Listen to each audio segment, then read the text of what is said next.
مخك بيخدعك كل يوم 3 مرات، لكن انت للاسف مش حاسس ولا دريان. خليني اقول لك على سر خطير، مخك مش بيقولك الحقيقه كامله. اهلا بيكم مع البرنس اوبتيكال، وكل يوم معلومه عن البصريات. عارف ان مخك نصاب وبيضحك عليك كل يوم على الاقل 3 مرات؟ يلا بينا نتكلم عن 3 خدع المخ بيعملهم معانا كل يوم واحنا مش بناخد بالنا ولا بنحس باي حاجه.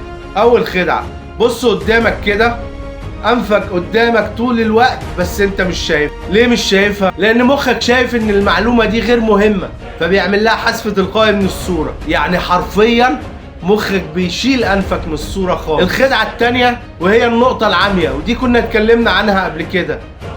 عينك الاتنين كل واحده فيهم فيها نقطه عاميه، ما بتشوفش اي حاجه خالص لانها ما فيهاش خلايا ضوئيه، فحرفيا النقطه دي ما بتشوفش، بس انت طول الوقت شايف الصورة كاملة، مش شايف نقطة سودة في الصورة.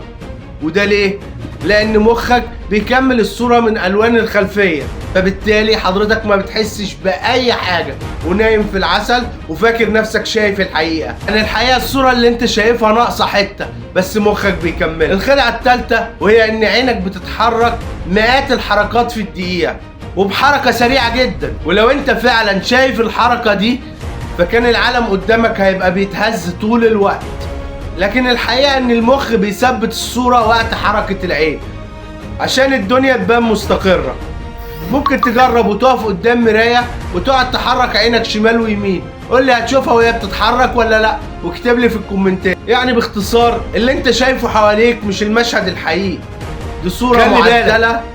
عينك بتصور الواقع لكن المخ هو المخرج. والسؤال بقى، لو مخك بيعدل الصورة، يا ترى ايه تاني مخبيه عنك؟ لو مهتم بصحة عينك او بالنضارات تابعني، هقولك كل يوم معلومة محدش هيقولها لك. شكرا وسلام عليكم.